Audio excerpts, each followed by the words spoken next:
Hey there gamers, DreamcastGuy here, and today we're talking about the fact that PlayStation 5 has finally gotten a feature that I have wanted the most, which is themes. They just enabled themes on the PlayStation 5, but there's some good news and some bad news to it. They're great. We're going to take a look at the first batch of themes, but they're temporary. They're only doing them for the month of December, and that just doesn't even make sense. But let's take a look at them and let's talk it out. I hope you're having a great day, and if you could please give this video a like and subscribe if you haven't already.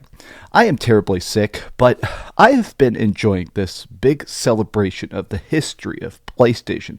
I grew up with the PS1. I'm a big fan of the PS1, so I love the great controller they released. I love a lot of the cool videos and stuff talking about the history of play. But literally just 5 minutes ago, if you're playing PlayStation 5, this weird pop-up appeared that said, "Hey, are you ready for the new theme?"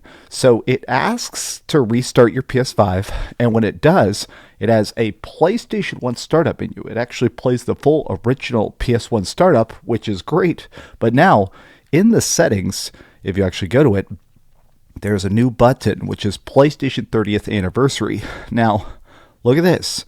You can theme it after PlayStation 30th Anniversary, PS1, PS2, PS3. But let me show you what this means, because it actually does something pretty cool. So let's start with the 30th Anniversary here, right? So as you can see, I do have a PlayStation 5 Pro. So this is the PlayStation 5 Pro exclusive background you can get for the welcome screen. But I was curious about this, so check it out. It changes the top. Now, you could say that's not enough of themes because it's just the tippy top of the screen, but I'll be honest, after 4 years of having no themes whatsoever, it's kind of neat to even have them in this weird slapdash style. I feel like especially with this screen, it kind of blends right into this PlayStation 5 Pro giant power core and having 30 at the top. But let me go through each of the consoles because I think these are actually pretty rad. PlayStation 1. So what does this have? So it's got a big PS1 right at the top of the screen. Now, I've listened to it. It does actually have slightly different music and stuff like that. It's pretty dang cool. Let's take a look at the PlayStation 2 here. Now, I feel like part of the reason this is kind of frustrating is because I have been begging for themes for years and years and years. I've had multiple viral posts. I've talked about this in videos and stuff because it seems like something that made the PlayStation 4 so interesting. The fact that you could have a Final Fantasy background, or some games had it where when you beat it and got the Platinum Trophy, you'd unlock a special theme. So it was bragging rights. When your friends came over, they could immediately see what you liked most. Even if you were playing another game, it was cool to have those themes of it. So the fact that the PS5 does not have themes has always been, in my opinion, a big loss. Whoa, check out the PlayStation 2 one. This is the old media bar that I had for the PlayStation 2. It's got the little wheel at the corner. That looks fantastic. Whoa. Okay, let me check out PlayStation 3. Man, I think PlayStation 2. Oh, man, I love PS1. I think that's blue. This looks so good. I think PlayStation 2 is my favorite of the ones I've seen. PS3. Oh, PS3 has like the cool flow.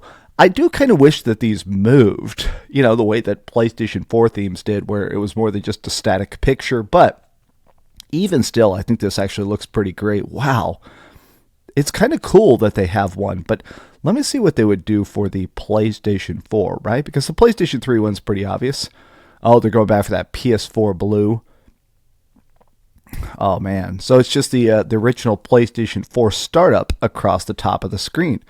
Now, I find this to be incredibly frustrating because why is this not permanent?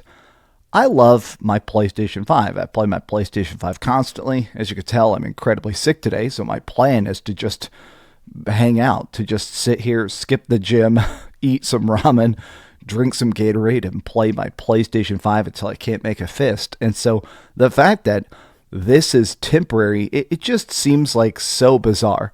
I think of all the things that Sony does, that other companies do this as well, but I feel like Sony does it the most, is this weird, like, in and out. Like, here's a cool feature you've been begging for, but we're going to do it in a way that doesn't actually make you that excited. Now, I have heard that Sony themselves has said the reason they don't have themes is for the PS4, it was baked into the code. They made it where you could actually have it, so game overlays and stuff like that were not as preferential. On the PlayStation 5, as you scroll to each one, PlayStation considers this the new system of themes. Whatever game you're looking at, it pops up and takes over the dashboard, right? Whereas with the PlayStation 4, each of them were buttons on top of your theme. But it was so cool because on the PlayStation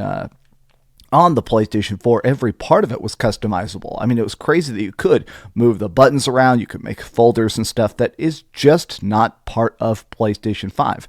This Welcome Hub, the ability to at least have some version of a customizable background, is better than nothing, but it's such a tiny bit better than nothing. So let me go back and test this out here. Let's click this one more time.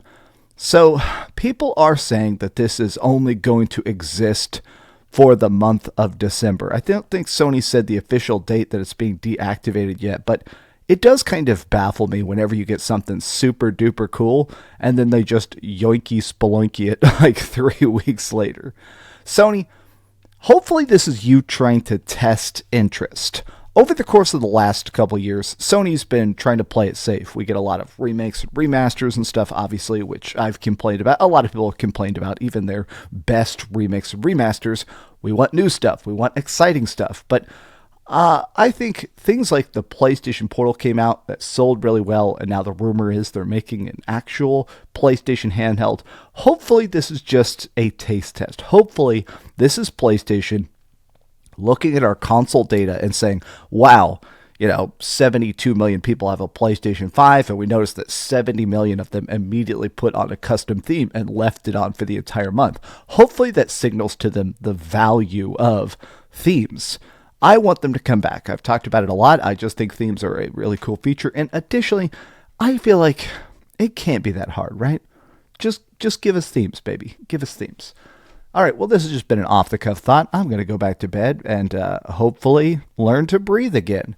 But what do you guys think about custom themes for the PlayStation 5? And does this make you happy, or does this seem like a pittance? Let me know your thoughts in the comments down below. And if you enjoyed this video, be sure to give it a like, subscribe if you haven't already, and please keep dreaming. I am so sick. I feel like I'm about to vomit right now. Thanks so much for watching that video. If you want to see something else, you can always click this link to see what I put up last, or, subscribe and see what's coming up next. Also, I promise that whatever I do, it'll try not to suck.